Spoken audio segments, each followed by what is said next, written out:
¿Qué tal? ¿Cómo están amigos y amigas de esta comunidad? Como siempre un gusto, como siempre un placer que nos acompañen, que estén con nosotros aquí en este espacio de narrativas, por supuesto, como cada sábado, con dos personajes que ustedes lo saben perfectamente, les tengo un gran aprecio y una gran admiración y un enorme respeto por su congruencia, por su honestidad intelectual, siempre que abordan diversos temas como los que vamos a suceder en los próximos minutos.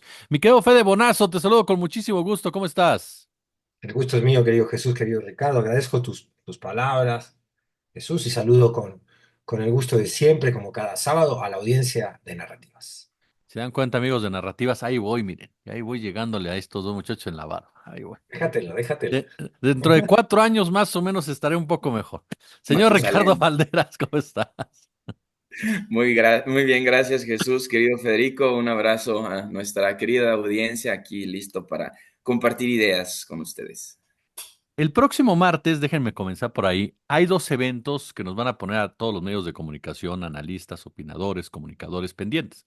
Y me parece que también a la ciudadanía en general, si nos basamos en lo que hemos visto en los últimos tiempos, y sobre todo en la interacción que ha tenido mucha de la población con un tema tan particular como es la reforma judicial, pero también lo que sucede del otro lado de la frontera en las elecciones de los Estados Unidos.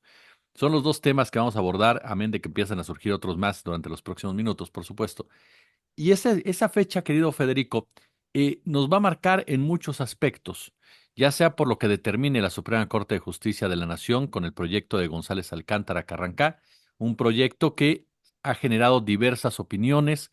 Hay gente que considera que abre un espacio de negociación, otros más dicen son patadas de ahogado, otros más señalan están llevando al país a una crisis no constitucional, pero sí institucional en muchos sentidos. Y del otro lado, una elección como la de Estados Unidos en donde gane Donald Trump, gane Kamala Harris, tendrá que haber una nueva forma de hacer las cosas con el gobierno de Claudia Sheinbaum. Yo comenzaría con el primero, me quedo Fede, a menos de que tú consideres otra cosa. A lo que voy es esto, González Alcántara, ¿cómo lees tú en el marco de esta polarización que se vive en el país, no, el proyecto de González Alcántara? ¿Y cómo consideras que podría darse no la votación, sino la discusión en torno precisamente al mismo?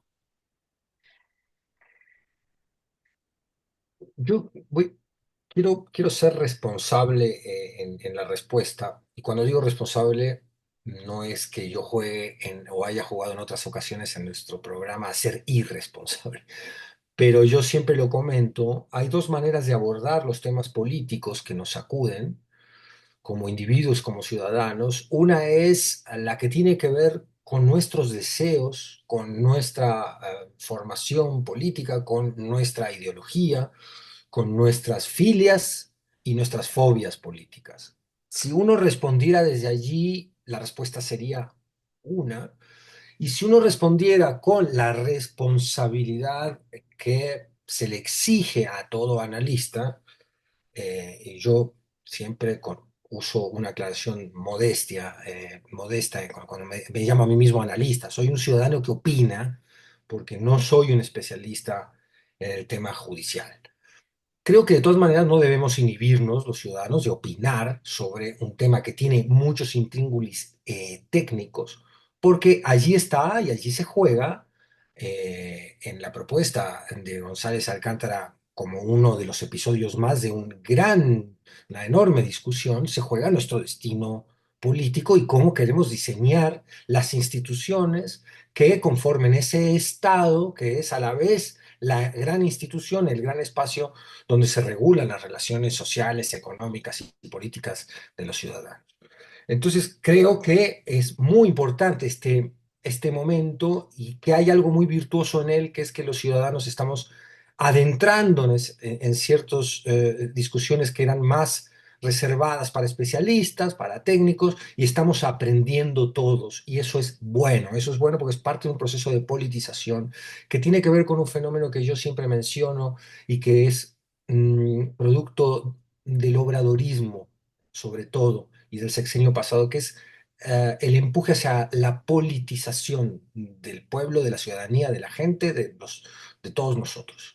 Ese proceso de politización que despierta una conciencia, a la cual a veces se le llama la revolución de las conciencias, es muy virtuoso, es muy positivo para cualquier sociedad. Que los ciudadanos se involucren en las discusiones que tienen que ver con su destino inmediato y no tan inmediato.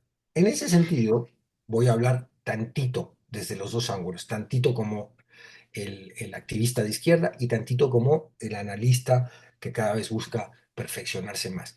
Como el militante de izquierda, yo creo que eh, la propuesta de Alcántara, yendo a tu pregunta concretamente, es una última maniobra de orden mucho más político que jurídico, porque hay una contradicción evidente en ella. Tú dices, hay parte del Poder Judicial que podríamos someter a elección popular, pero otra no, no nos metamos con los jueces de distrito, los jueces locales, nada más elijamos a la Corte y a los ministros del tribunal. Y eso habla de que habría como ceder un pedazo de territorio políticamente para llegar a algún tipo de acuerdo donde la reforma judicial, vista por ellos como un hachazo brutal, que lo es, de alguna manera, vista por ellos por el Poder Judicial como un, digamos, un corte drástico, pueda moderarse un poco. Analizar qué hay en el fondo de esta maniobra política del ministro, bueno, creo que no resulta tan difícil, pero acabo con la parte del activista político. Yo creo que no podemos olvidar lo que ha sido el rol faccioso del Poder Judicial en este país. Y es algo que olvidan algunos juristas internacionales que hoy, con algunas legítimas preocupaciones sobre la nueva ley judicial, esbozan críticas muy duras al Poder Ejecutivo y al Poder Legislativo en México y se ponen del lado del Poder Judicial, olvidando la historia, la evidencia y olvidando o no sabiendo lo que ha sido el rol del Poder Judicial en este país en favor del poder corporativo, dando ciertas válvulas de escape a algunos reclamos de la sociedad muy legítimos, como el matrimonio igualitario, como ciertas reivindicaciones de algunos sectores de la sociedad, el derecho a la interrupción voluntaria del embarazo, en fin, ahí la Suprema Corte jugó por la agenda progresista, pero cuando tú vas a la estructura de la relación, la correlación de fuerzas con el poder económico, ahí jugó siempre y ha jugado siempre para las oligarquías y el poder corporativo. Y eso no lo puedes despreciar a la hora que haces el análisis como hacen estos juristas que vienen de fuera. Entonces, al activista de izquierda, esta le parece, con las críticas que yo ya he esbozado en este programa y en tantos otros espacios donde me dan la oportunidad de opinar, que yo tengo contra la misma nueva ley electoral, pero que representa la posibilidad de un cambio de estructura, al menos de personal, de un poder que estaba completamente entregado a una facción política, la del antiobradorismo. Dicho esto, como activista, hay una esperanza, un deseo de que realmente funcione la reforma. Dicho, yéndome a la responsabilidad del analista, donde no me puedo hacer ni tonto conmigo, ni tonto con nuestra querida audiencia de narrativas, a la cual a veces algunas cosas de las que comentamos o las que comento yo no le gustan, le disgustan, dice Federico se nos está derechizando. No, queridas amigas, amigos, yo con la derecha ni un miligramo, nunca ni un paso con la derecha. Tengo muy claros mis ideales de izquierda, pero tan claros los tengo que sé que la historia nos muestra que a veces ciertas maniobras hechas por gobiernos que se dicen a sí mismos de izquierda llevan una agenda derecha. A mí lo que me importa no es el escudo de quien promueve la iniciativa o la maniobra política, sino lo que la maniobra política significa en sí en términos de valores de izquierda o de derecha, en términos de justicia social o no. Por eso siempre pongo como ejemplo la prisión preventiva oficiosa, que me parece absolutamente regresiva, reaccionaria y que perjudica al pueblo, a la gente de menos recursos, y por eso estoy en contra de ella. La pongo siempre como ejemplo, y sin embargo la promueve Morena. Entonces, ¿por qué? Son las contradicciones. Los que queramos creer que todo lo que hace la facción política con la que nos identificamos y donde está puesta nuestra identidad siempre es bueno, cometemos un error. Lamentablemente, hay muchas personas dentro de los movimientos populares que buscan el poder personal y no tanto defender una agenda de izquierda, porque defender una agenda de izquierda es mucho más difícil que defender una de derecha. No tengo tiempo de explayar esta idea, pero créanme que la puedo sustentar. Entonces, resolviendo esta primera intervención y hablando en términos de analista de la situación, eh, creo que no hay espacio político ya para que esta propuesta del ministro González Alcántara Carrancá, hombre de tres apellidos y prosapia, prospere. No creo que lo hicieron tarde. Si hubieran querido hacer algún tipo de negociación política pensando en las bondades de la reforma en sí y del cambio que se les propone dar al Poder Judicial y no en defender su territorio político, hubiera tenido que ser otras y en otro momento. De todas maneras, vemos reacciones como la de Claudia Sheinbaum que parecen muy buenas en el ámbito de lo político, respondiendo que no va a haber juicio político, que si renuncian a tiempo se les van a respetar sus prestaciones, como diciendo, adelante, defiendan eso, pero sobre todo el juicio político es muy importante, porque ahí Claudia puso un alto o tiró un guiño de cordialidad con los que han sido francos enemigos políticos en este momento. De todas maneras, aquí lo dejo, no tenemos que quitar un ojo como ciudadanos sobre los ajustes, las leyes secundarias, las nuevas leyes de blindaje, este concepto de supremacismo que a mí no me gusta. Eh, Porque, repito, lo importante es siempre identificar y defender la agenda de la izquierda y del interés general y popular. Gracias, mi querido Fede. Querido Rick, este punto que menciona mi querido Federico, llega tarde ya esta acción por parte de González Alcántara y hay más política que una discusión jurídica en torno a esta votación. La respuesta es rápida, sí, sí. Ahora me explico. Sí, sí llega tarde, se presenta el lunes, además en mitad de ya decisiones verdaderamente complejas para el proceso, como la selección de los comités seleccionadores, como la negociación de las renuncias o de las reasignaciones de espacios para el Poder Judicial. Y hay una discusión primordialmente política y eso en el sentido en el que lo dijo Federico, aquí necesitamos una honestidad mucho más compleja que con la que estamos acostumbrados a dialogar comúnmente, debido a que las implementaciones son muchas. Por ejemplo, el proyecto de ley de González Alcántara, insisto y me pongo desde el mismo espacio humilde y cariñoso que puso Federico, no soy un experto, soy un periodista y que un periodista que además ha cubierto Poder Judicial, cierto, pero eso no me convierte en un experto.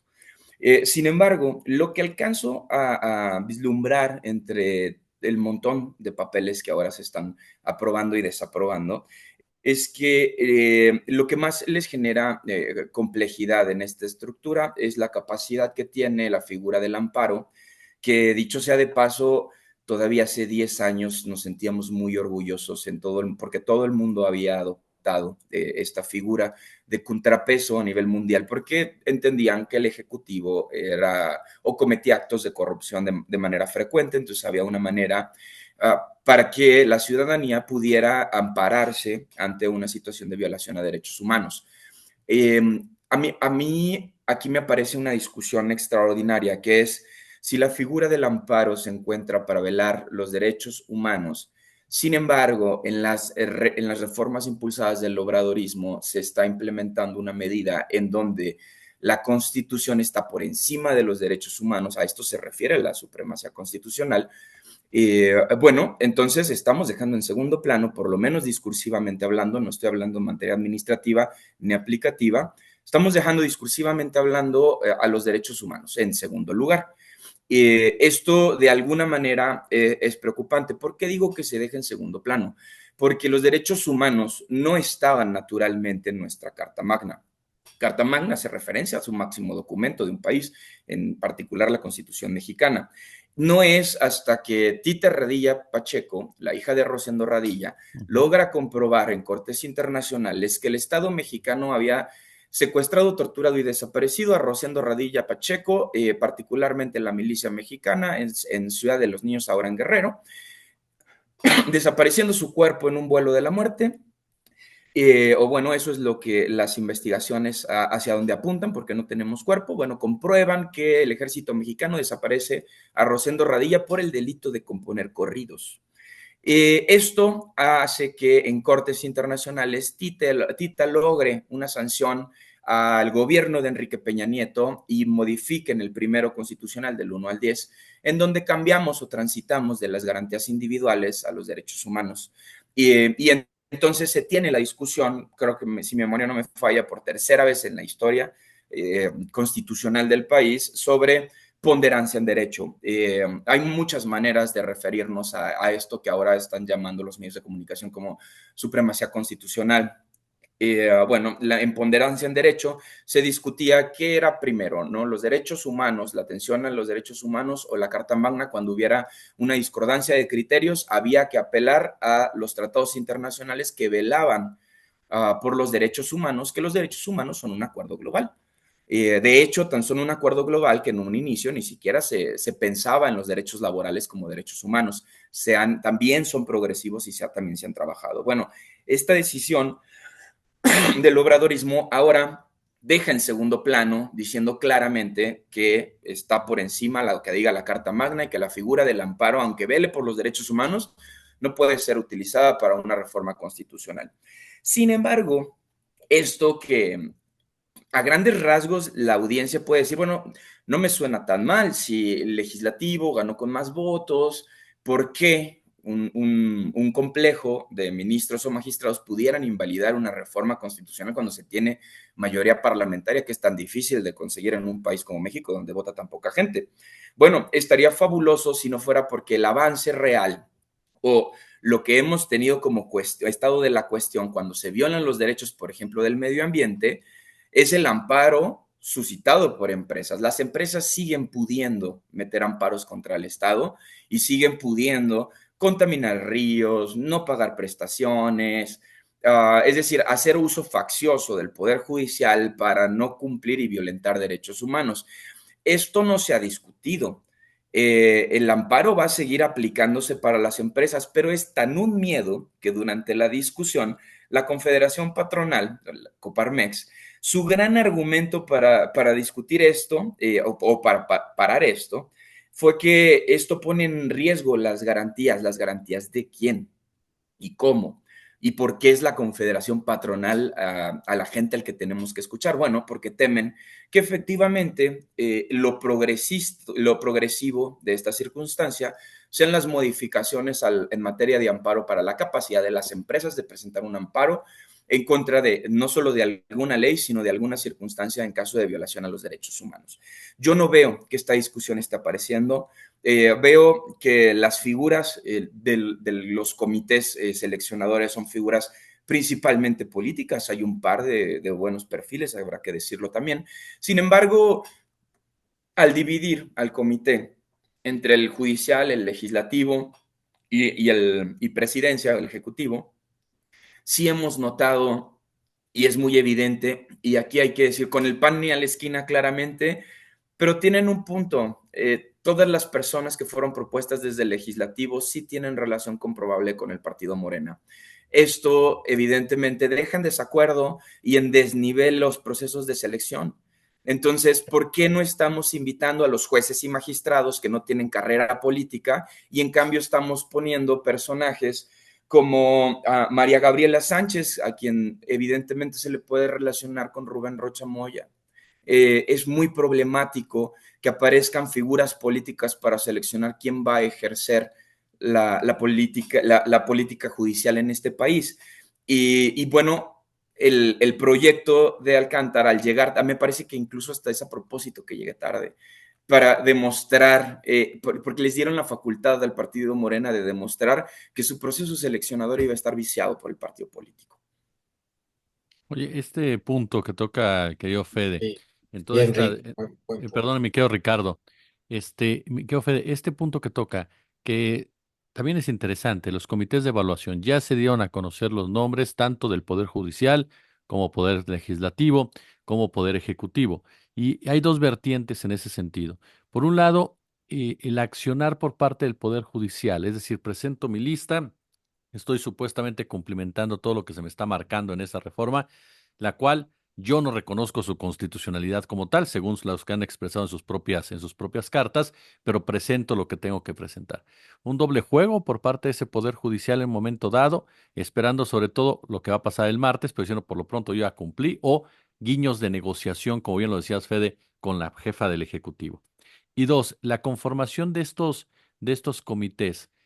Hay gente, como bien dice Ricardo, que está vinculada de una u otra forma o señalada, pero hay gente que también ha sido muy crítica a la reforma, como es el caso de Javier Quijano, quien lanzó hace poco fuertes críticas en contra de la misma. ¿Cuál es la valoración que tú le das a estos dos puntos, querido?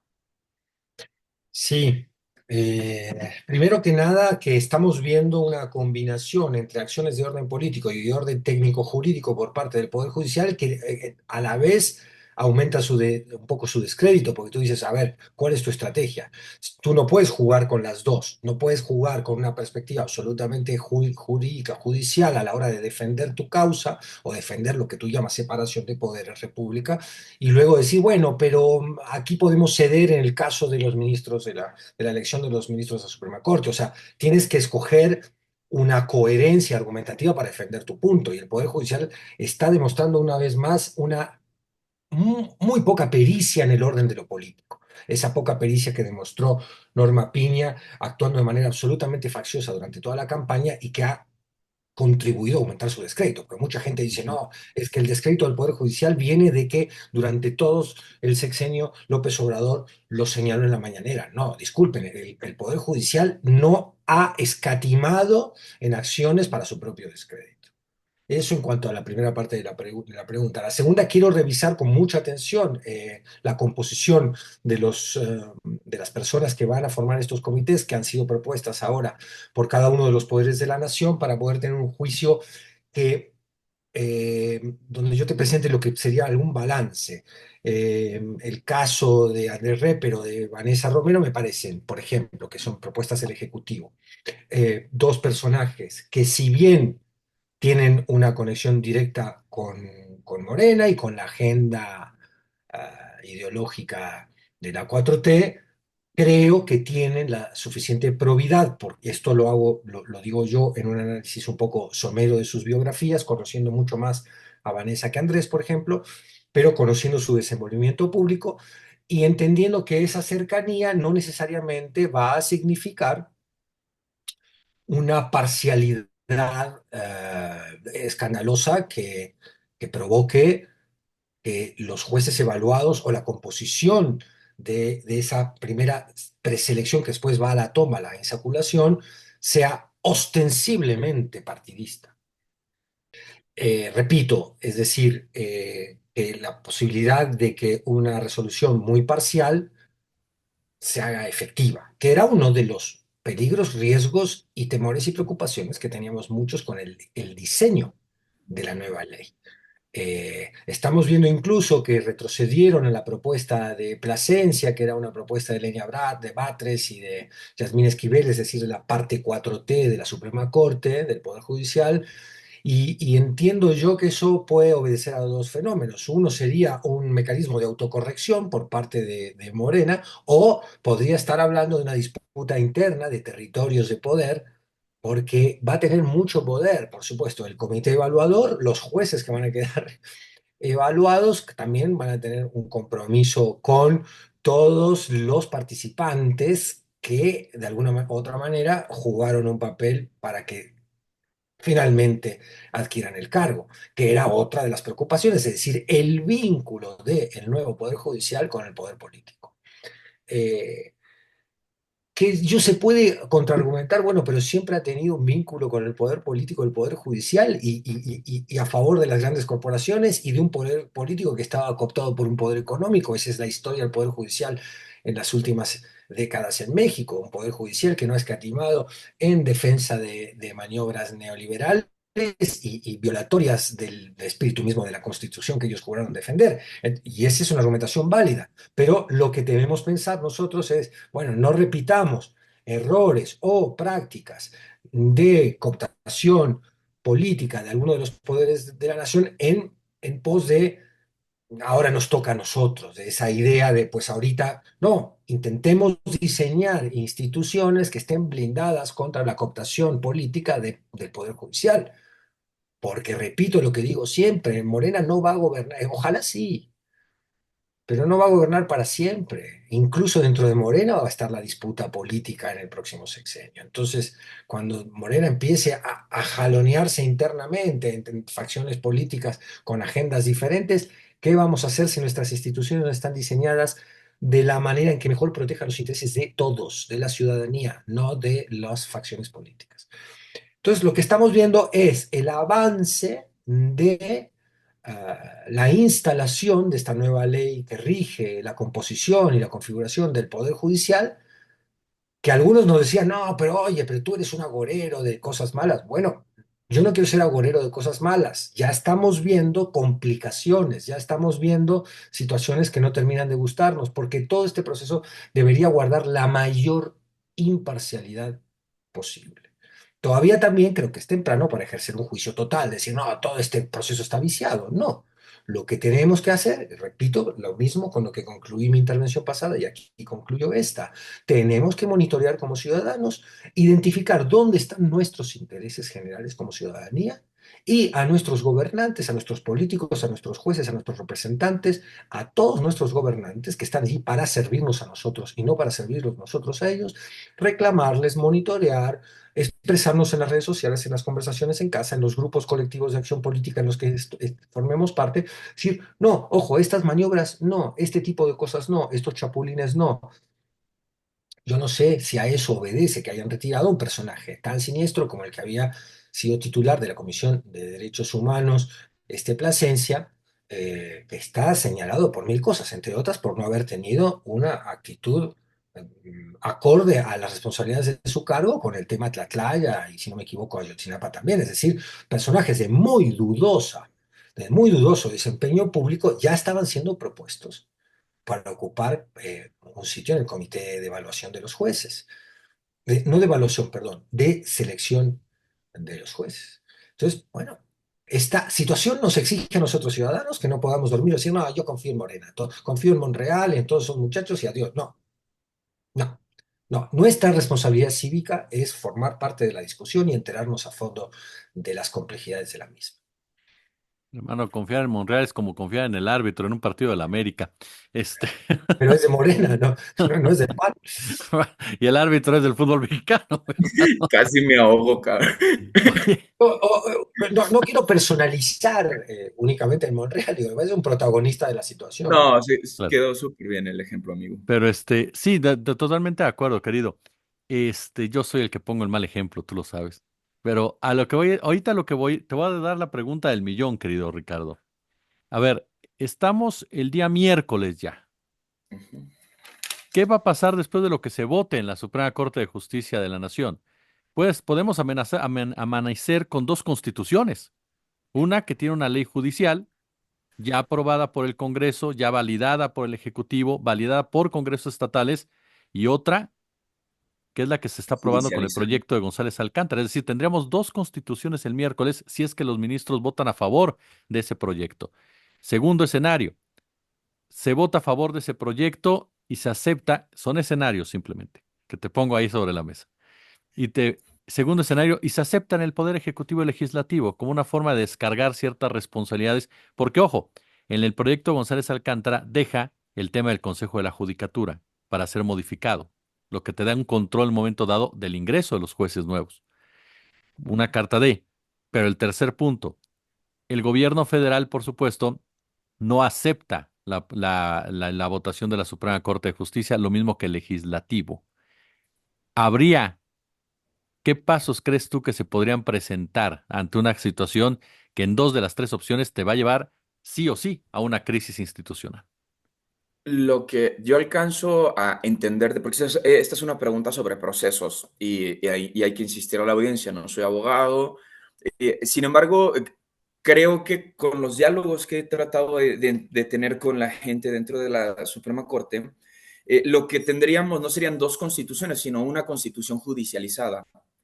Es decir, ya aprobada, pero tiene una controversia que resolver a través del Poder Judicial. Yo creo que ese es el escenario que puede aparecer, es el más viable.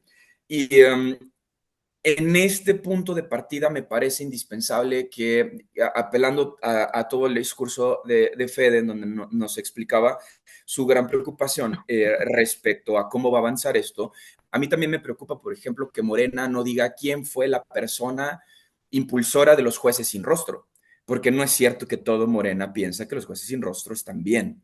Y en el momento en el que esta nueva reforma, esta nueva ley, que ya va a ser aplicativa, empieza a tener complicaciones como las ha tenido, porque la figura de juez sin rostro ha tenido complicaciones en todo el mundo. Insisto, teniendo familiares ahí, yo entiendo por qué está, pero también la ciudadanía debe de saber quién fue el protector de esta maquinaria de violación a los derechos humanos, porque eso ha sido los jueces sin rostro y no tenemos un mapa de quién está defendiendo qué estructuras de los cambios reformistas que se están implementando en el poder.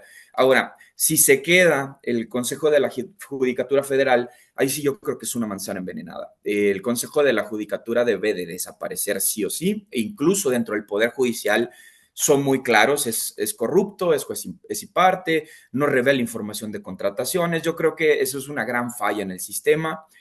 Hay que cambiar toda esa estructura. No sabemos, durante todos los años que estuvo operando, como son tan opacos, no sabemos el nivel de relación que tienen estructuralmente hablando, es decir, con los poderes económicos, con los poderes criminales incluso, porque pues esto es cierto, también se liberaron criminales desde el Poder Judicial.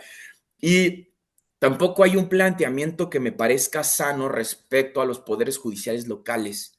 Estos siguen a diestra y siniestra desapareciendo y apareciendo conceptos constitucionales por contubernio con las fiscalías locales, lo cual creo que ya es una crisis institucional a la que nos habían sometido. Yo les pongo un ejemplo. El presidente del Poder Judicial del Estado de Jalisco era el papá del gobernador Aristóteles Sandoval, Leonel Sandoval. Y entonces eran grupos que, si tenemos ejemplos de captura del Estado por poderes fácticos, lo tenemos perfecto desde toda la vida. No es una cosa nueva. No creo que la reforma tenga mayor impacto que el que ya hemos visto. Lo que sí estamos obligados es a saber quién fue quien protegió estos nuevos esquemas y si estas dos constituciones o constitución judicializada van a ser motivo para una reestructuración judicial. Yo no lo creo. Yo creo que se va a continuar y se va a ir puliendo en el camino. Lo que sí es que tenemos que tener márgenes como lo que mencionábamos en el programa pasado, ¿no? No hay una lista pública no hay una lista pública de jueces que ya tengan, digamos, antecedentes de violación a los derechos humanos. Sin embargo, ya se está pensando en quiénes los van a elegir y bajo qué criterios, porque se van a poner sus propias reglas. Entonces, los comités seleccionadores no estamos todavía en un nivel de discusión para saber si los criterios son justos o injustos o son, digamos, equidistantes a lo que ya se tenía. Quiero aprovechar este espacio para brincar al siguiente tema. A final de cuentas, en Estados Unidos hay un sector que ha estado pendiente de lo que es la reforma judicial de cierta forma, a tal grado que mandó al embajador a presionar para que no se llevara a cabo. De ese nivel es el interés de las transnacionales, seamos muy claros, del Departamento de Estado, principalmente a Anthony Blinken, en esta discusión, basado sobre todo, es información y si quieres una opinión, en una reunión con varios hombres y mujeres del dinero de la Unión Americana que consideraron que afectaría sus intereses de este lado de la frontera. Sin embargo, el impacto en la discusión política en Estados Unidos no ha sido como hubiera querido la derecha mexicana, a tal grado como una propuesta en el Congreso norteamericano que solamente alcanzó 2 votos, nada más. No hubo mayor fuerza más que aquí algunos medios de comunicación queriendo manipular esa misma nota. Pero mucho es dicho por periodistas norteamericanos porque están en elecciones. Entonces, al estar inmersos en sus propias elecciones, han dejado de lado muchos conflictos ajenos o muchos asuntos que por el momento no les interese resolver. Pero eso no quiere decir que no los quieran resolver o no se vayan a meter a resolver en un momento dado con base a sus propios intereses. Se juega la Casa Blanca, querido Fede. Dos visiones de un mundo distinto, dos representantes de lo mismo, pero con una sonrisa diferente. ¿Qué podemos esperar de esta relación México-Estados Unidos en el marco de una reforma que simbra a un sistema económico que ha sido producido, que ha sido desarrollado, que ha sido respaldado por la Unión Americana en toda su historia, de la mano de dos personajes que parecerían disímbolos, pero que al momento de hablar de política internacional piensan muy similar? Ahí está el caso de Israel, por ejemplo, e incluso el caso de los derechos humanos, cuando escuchamos a Kamala y al propio Donald Trump. ¿Cuál es la visión que tú tienes de esto, querido? Empezar diciendo al respecto que ese diseño institucional que alguna vez tuvo ese proyecto político llamado los Estados Unidos de Norteamérica, que estaba muy en sintonía con lo que producía como idea del Estado, como idea de las relaciones sociales, la misma revolución liberal francesa, que fue una revolución contra la tiranía y el despotismo monárquico, ha ido degradándose con el paso del tiempo, a un punto en el cual, en una época, cuando gana culturalmente el neoliberalismo, que no solo es un proyecto económico, sino es un proyecto cultural, eh, se pierden una serie de valores sociales que también tenía esa sociedad estadounidense. Y el dinero se convierte realmente en el objetivo final de la vida de todos los individuos, el poder y la jerarquía que se consigue en la escala social a través de tu poder adquisitivo, de quién eres, de si tienes más lana o menos lana. Eso que siempre había estado permeado, digamos, o más disimulado por el estado de bienestar post Segunda Guerra Mundial, por la tradición liberal de la misma constitución de los Estados Unidos, se ha ido degradando y se ha ido haciendo cada vez más obvio. Y Trump no es sino el resultado final, el eructo final de esa decadencia.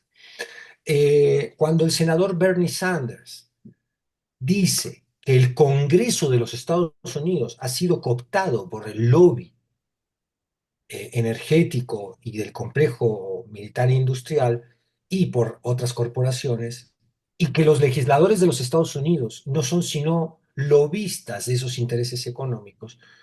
No lo estamos diciendo ni tú ni yo en una mesa de narrativas, no lo está diciendo ningún fanático de nada. Lo está diciendo una de las últimas mentes lúcidas que le quedan a la política estadounidense, que es Bernie Sanders.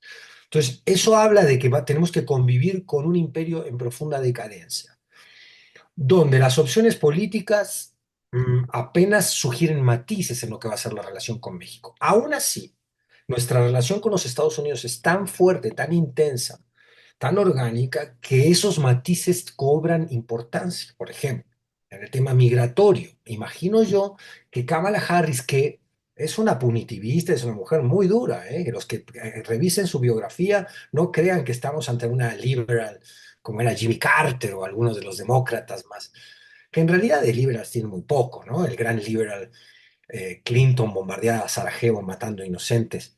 En fin, pero más allá de eso, Kamala Harris por lo menos ha manifestado el interés de atacar el tema migratorio de manera un poco más local, es decir, mejorar las condiciones de vida de tantas naciones centroamericanas que son las que generan uno de los flujos migratorios más importantes hacia México como paso hacia los Estados Unidos. Trump tiene una idea completamente diferente. O blindan la frontera sur o van los aranceles. Entonces, ahí hay una concepción, podemos decir, es un matiz, porque dudo que Kamala Harris sea una humanista, pero hay un matiz en política pública que puede afectar las extorsiones del vecino del norte en el tema migratorio. En el tema de seguridad, a Trump se lo ve coqueteando hace mucho tiempo. Una cosa es lo que se dice en campaña, esto es lo que hace el gobierno, eso también hay que tenerlo claro. Pero al menos en el discurso. A Donald Trump lo vemos coqueteando mucho con la idea intervencionista. Va a exigir a México porque narrativamente, no hablamos mucho de las narrativas en este programa de narrativa, en este episodio, narrativamente le conviene mucho a Trump echarle la culpa del problema del fentanilo a los cárteles mexicanos. Entonces él va a hacer todo un histrionismo de que México tiene que acentuarse sus medidas de seguridad porque eso es lo que está produciendo la crisis. No, no, señor, tú no, te tienes que meter con los capos locales. Basta que pues, se ponga a ver Breaking Bad y se va a dar cuenta cuál es la situación del país al que tiene que gobernar.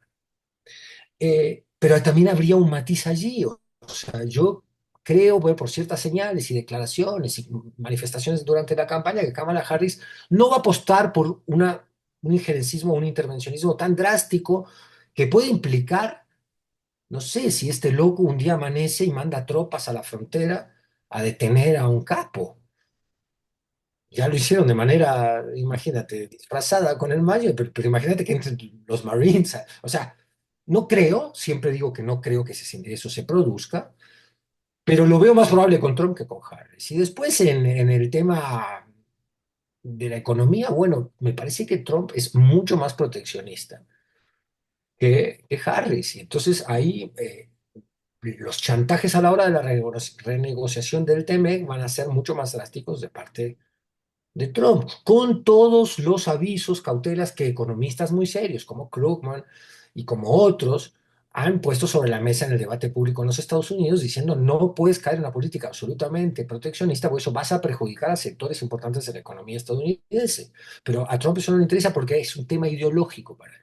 Harris creo que tiene una visión muchísimo, un poco más amplia, más serena de lo que puede ser la relación comercial con Canadá y con México sobre todo. Veremos. Va a haber también chantajes y presiones sobre el peso. ¿Por qué? Porque está el escenario de los BRICS. Los BRICS son una amenaza al dólar. Y en esa circunstancia geopolítica internacional, Estados Unidos va a intentar defender al dólar con maniobras que puedan afectar también al peso mexicano. Las dos, y con esto cierro, querido Jesús, las dos candidaturas ofrecen nada de esperanza con el tema moral, ético más importante, y lo dijiste tú, muy bien dicho, que es el tema de Medio Oriente. Israel no estaría bombardeando Irán hoy si no tuviera el permiso para hacerlo de los Estados Unidos, y en este momento todavía en los Estados Unidos gobiernan los demócratas. Con lo cual, en ese aspecto no vamos a ver diferencias. No sé si la humanidad va a seguir jugando a que empieza la Tercera Guerra Mundial y no se termina de desencadenar, o en un acto de profunda imbecilidad y crueldad, va a permitir que avance Israel detonando conflicto de proporciones inimaginables en aquel territorio, en esa parte del mundo, sin olvidar lo más importante, que están matando niños y niñas que no se pueden defender, en lo que es claramente ya un genocidio, tampoco dicho por mí, dicho por muchos judíos también, que tienen el coraje de decir no en nuestro nombre, y dicho por la Corte Internacional de Justicia. Es decir, estamos ante un genocidio, este un plan de exterminio de una etnia, de un pueblo, y el mundo va a tener que actuar. Y si no actúa, se los comerá la historia.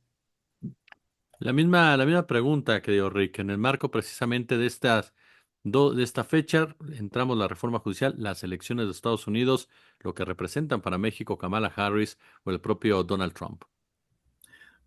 Yo tampoco veo muchas diferencias. Por ejemplo, las posturas de ambos respecto a la configuración de la OTAN. Kamala Harris dijo que su apoyo total a Ucrania en la guerra contra Rusia dure lo que dure.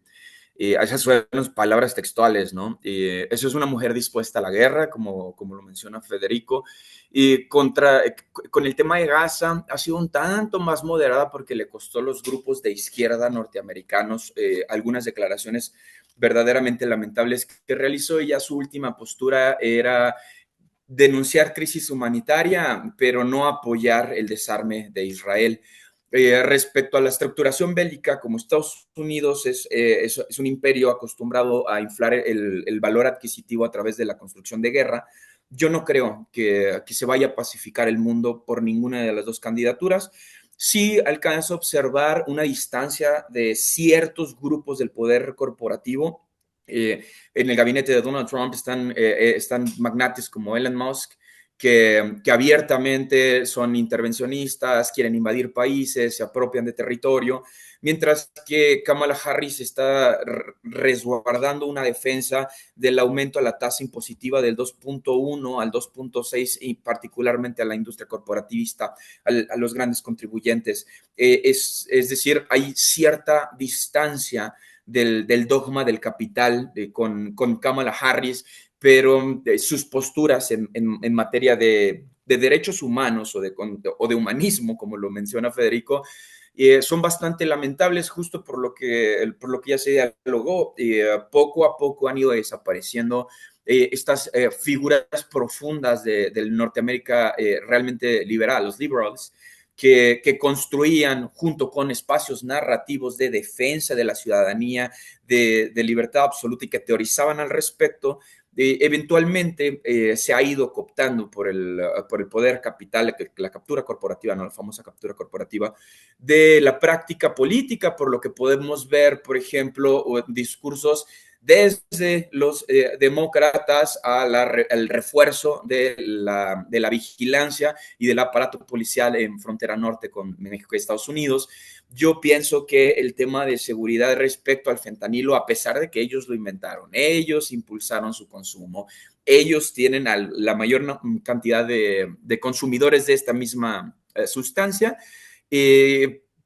al final va a ser un tema de narcotráfico mexicano, como bien lo dijo la presidenta Claudia Sheinbaum, como si no hubiera narcotraficantes en Estados Unidos. Yo no veo el reconocimiento del problema desde Estados Unidos respecto a las interacciones y las responsabilidades de mitigar la violencia en América del Sur, en el Cono Sur, de parte de Estados Unidos, de ninguno de los dos candidatos. Sin embargo, creo que afortunadamente va por 1.2 arriba Kamala Harris de Donald Trump, porque Donald Trump sí me parece de verdad un Milei más, ¿no? Es decir, es de esta nueva generación de Bukele, de gente que aprovecha las circunstancias de desmoronamiento que el capital generó para dar impulso a algunos traumas de cierta población en donde impulsan el racismo, la homofobia. Me parecen narrativas mucho más destructivas y que pueden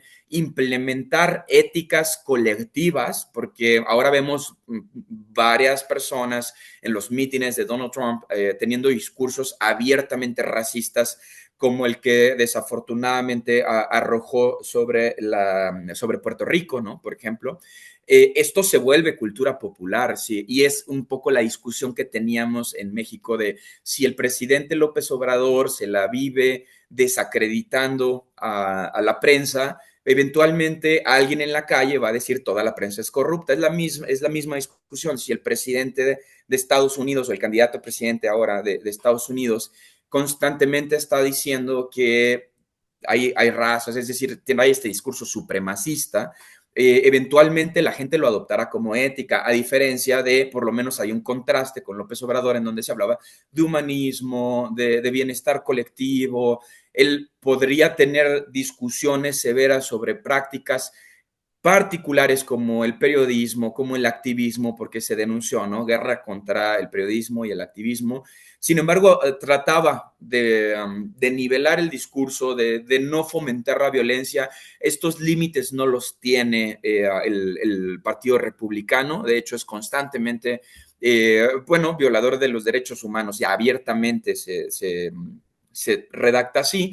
Y también es importante decirlo o hacer énfasis en lo que ya dijo Federico, la práctica es bien distinta porque, por ejemplo, la actividad de deportaciones aumentó con el Partido Demócrata y eso, digamos, está directamente relacionado con los convenios que tenemos con América del Norte. Ahora mismo veo un escenario bastante similar. La guerra es totalmente discursiva, narrativa. Si gana Kamala Harris, vamos a dar unos pasos hacia adelante, hacia un discurso más humanista, más de derechos humanos. En la práctica, pues quién sabe, de verdad, quién sabe, porque han demostrado que su actividad no ha estado a la altura. De hecho, los grupos más ortodoxos de la izquierda norteamericana hablan de la peor elección de la historia de Estados Unidos. Finalmente, quiero hacerles una pregunta también general a ambos, porque a final de cuentas son dos temas que dividen opiniones, son dos temas en que se ha polarizado la opinión como tal. Vivimos una etapa, Fede, en estos sentidos, en donde esa frase, y aprovecho precisamente el escenario norteamericano, expresada en su momento por George Walker Bush, de estás conmigo o estás contra mí, se presenta como tal en momentos que son fundamentales para el desarrollo de ambos países desde sus diferentes vertientes. Bueno, nos remite esto a la teoría política, o sea, es una estrategia analizada, entendida, identificada desde Aristóteles, pasando por Maquiavelo, hasta Bush.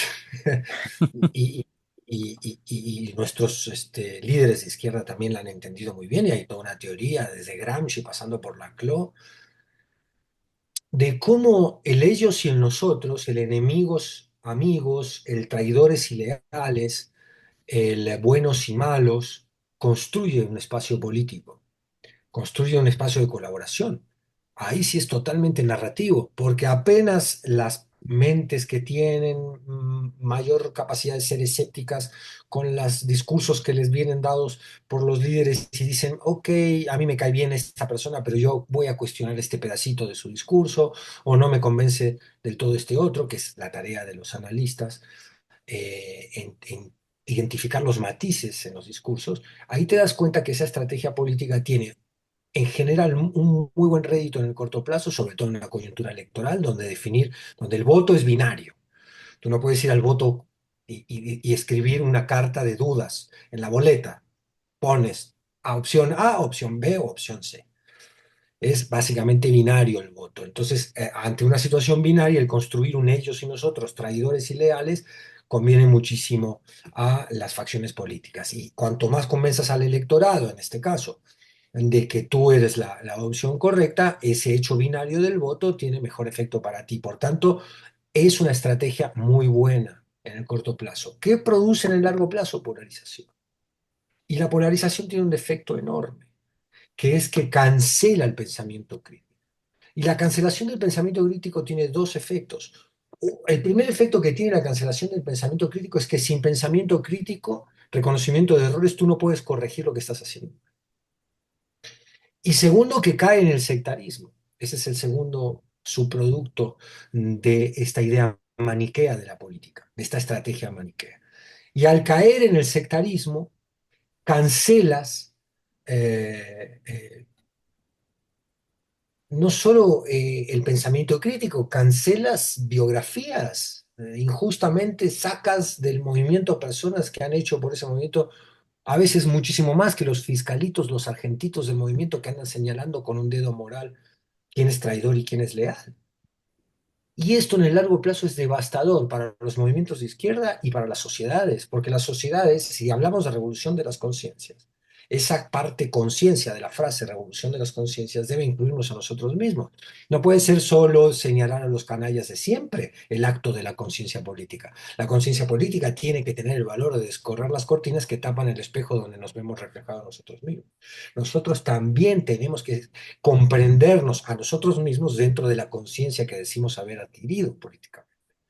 Y ese es un camino mucho más difícil porque es una apuesta cultural en la cual tú dices, bueno, si yo quiero una sociedad más solidaria, más empática, donde prime el amor al prójimo, la igualdad en derechos y en oportunidades, mucho antes que el interés de grupo, que el privilegio, esto lo tengo que construir con un andamiaje crítico que a veces es mucho más complicado y exige mucho más compromiso y tenacidad de cada uno de nosotros que ellos en nosotros traidores y leales. Decir, no, este güey es un traidor, este tipo ya se vendió, este tipo, porque expresa una crítica a uno de los aspectos de nuestro movimiento. No, él está haciendo el juego a la derecha, entonces tú pones el estigma sobre aquella voz cuyos razonamientos te incomodan y adiós, la cancelaste. Y el ejemplo lo ponen los líderes. Entonces, lo que dijo Ricardo en su intervención pasada es de la máxima importancia en relación a esto que estamos comentando. Si nuestros líderes usan el estigma por encima del argumento porque les es muy beneficiosa en el corto plazo la estrategia de ellos y nosotros, malos, buenos, traidores y leales, pues los correligionarios, los partidarios, los que siguen a ese líder van a empezar con esa práctica. Y a veces está bien que pongamos adjetivos que corresponden con la realidad. Hay jueces corruptos, sí, pero no todo juez en México es corrupto. Entonces, esas generalizaciones también lastiman a la sociedad, porque el juez que no es corrupto, ¿cómo creen que se siente hoy? Pónganse en los zapatos de un juez que no es corrupto, que realmente tiene una vocación de justicia, que realmente ha querido hacer mejor las cosas, que realmente no ha querido aceptar prebendas y que tiene un comportamiento. ¿Qué pasa? Son una minoría, podemos decir. Habría que comprobarlo cuantitativo. Supongamos aún que fueran una minoría. Esa minoría, ¿cómo se siente hoy? Agredida por una ciudadanía que ya los estigmatizó a una ciudadanía que ya no le interesa averiguar si el juez es corrupto o no, porque ha comprado la idea de que todos los jueces son corruptos, de que hay un periodismo que le sirve a la derecha porque no está conmigo a muerte en una circunstancia tan dramática como esta. No, el periodismo, su función no es estar contigo a muerte, señor gobernante, seas de izquierda, de derecha o de centro. La labor del periodismo es cuestionarte a ti, la realidad, a la posesión y a todo lo que ve. Ser un vínculo entre la información y el derecho a la información del ciudadano. Esa es la labor del periodismo. Entonces tú no le puedes exigir lealtad a todos a los cirujanos, a los jueces.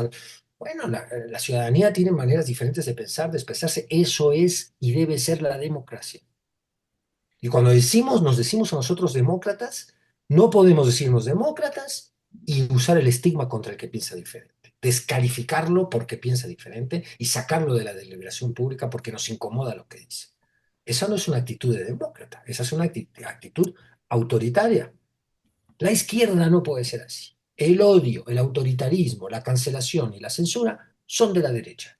La libertad de expresión, la democracia, los derechos humanos, eh, la reivindicación de la justicia en todos sus ámbitos, eso es de la izquierda. Nuestra propia agenda de izquierda nos impide ser autoritarios y andar cancelando gente con la idea de traidores y leales.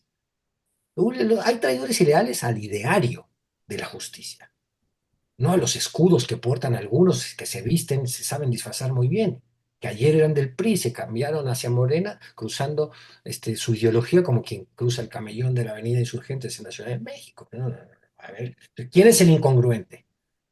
¿El que señala eso o el que lo deja pasar? ¿Quién es el robalo, el buena ondita? ¿Quién es el que dice, no, no, no, no, todo bien con Yunes, con Erubiel Ávila, o el que dice, no, mal, ojo, aguas? Por ahí se cuela la derecha. Esos personajes traen la agenda de la derecha e infiltran los movimientos de izquierda. Entonces, señalarlos no es ser un progre buena ondita, señalarlos es ser congruente. Los leales son los que dicen, no, con esto no estoy de acuerdo. No estoy de acuerdo con la prisión preventiva oficiosa. Esos son los que son leales al ideario, no a Monreal. O sea, quiero decir, uso Monreal como ejemplo, ¿sí? Espero que no me lo tome, no es personal, diputado. Es simplemente que no podemos jugar a hacernos tontos. Claro. ¿Qué te iba a decir? Nada más detalle, ya Insurgentes no tiene camellón. Pero en la misma pregunta, la- es del Metrobús, monazo. A la altura de, no, porque está el Metrobús. Ay, En pedacitos tiene. no lo El consientas, camellón de Valderas, no Álvaro lo Obregón, consientas. No lo consientas, en la Valderas. avenida Amsterdam. ¿No? Afuera de un santuario nocturno que suelo recurrir, tiene camellón. Exacto, ¿ves? ¿Ves? Ay, Dios, eso es mentira, pero bueno. Eso no es un camellón. ¿Qué te iba a decir? Cerramos contigo, Ricky. Eh, Considero verdaderamente que estamos en una crisis de identidad en donde polula la identidad de consumo en materia de se es de izquierda si traes una playera del Che o de Morena, ¿no? Más allá de la reflexión profunda, de la construcción de la ética. Y evidentemente la atomización de las ideas es algo natural, de hecho en la ética de Spinoza se habla que no puede existir, y de hecho esto lo dialogaba ayer con un amigo de la UNAM, ¿no? No existe esta división, este rencor, este enojo de las ideas sin que exista previamente el amor hacia a la cosa previo a la discusión de Descartes de la cosa, ¿no? En donde la cosa era un sujeto abstracto y había que definirlo. Entonces, esta atomización carece de identidad en cuanto no empecemos a cuestionarnos justo nuestras prácticas cotidianas. La ética no es otra cosa más que nuestra capacidad de decidir y es lo mismo que es la libertad.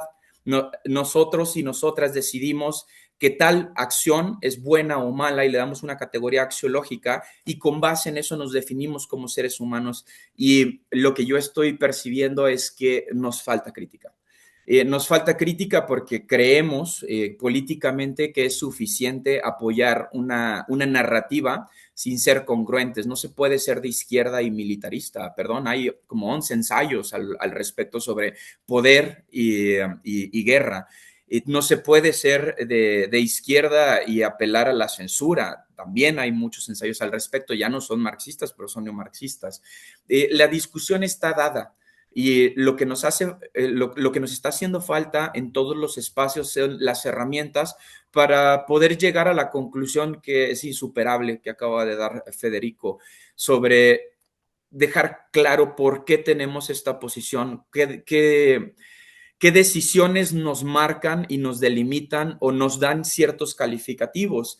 Y ahora mi temor es que se asuma que ser de izquierda es ser morenista, y esto no es así. Ser de izquierda tiene principios éticos, están muy bien calificados, y es lo que le ha pasado a muchas de las izquierdas fracasadas cuando no desarrollan el pensamiento crítico. Y aquí quiero volver a citar a Paco Taibo porque me pareció brillante, magnífico y muy bien encerrado. No le podemos dejar la crítica a la derecha. La crítica, el pensamiento crítico sí es patrimonio de la izquierda. Cuando nos cuestionamos qué tenemos enfrente y qué implicaciones tendrá, eso es justo la práctica izquierda. Y mi invitación es esa, a hacerle caso a una persona tan docta como Taibo. Si no nos quieren escuchar solo a nosotros, escuchen más voces y generen sus criterios a partir de su toma de decisiones y de cómo han resuelto los problemas anteriormente otras personas de izquierda. Hay muchos elementos para poder llegar a conclusiones tan sencillas como la guerra será de derechas, independientemente si se refieren a ella como pueblo uniformado. Tiene usted, querido amigo y amiga de esta comunidad de narrativas, otro excelso programa con estos dos personajes que sin duda alguna siempre nos dan mucho que pensar y nos permiten aprender de ellos. Mi querido Fede Bonazo, como siempre un gusto. El gusto es mío, saludo a Rick, a la audiencia narrativa. Repito que yo siempre leo sus comentarios. Muchas preguntas y comentarios que hacen a nuestros programas son muy valiosos y muy profundos y muy inteligentemente planteados. eh, y yo procuro entablar un diálogo allí cuando puedo. Yo soy el agradecido, Jesús, porque nos dejes participar en este espacio que tú has construido. Como siempre un placer, Ricardo Valderas, gracias. Querido Jesús, querido Federico, gracias a ustedes. Y cada vez es más difícil ponerme a la altura del Federico. Un abrazo, muchas gracias por todo lo que me Hombre, no están digas haciendo. eso, no, no, para nada, ¿no? Para mí cada día es más difícil ponerme a la altura tuya. Aprendo mucho de ti, queridísimo Pues Rick. se ponen a hablar de camellones que no existen. Pero ahí tiene usted. No, apuesta, ¿existe camellón insurgentes o no? Es la pregunta de la semana. Muchas gracias, amigos y amigas. Gracias por estar con nosotros. Como siempre, un gusto. Como siempre, un placer.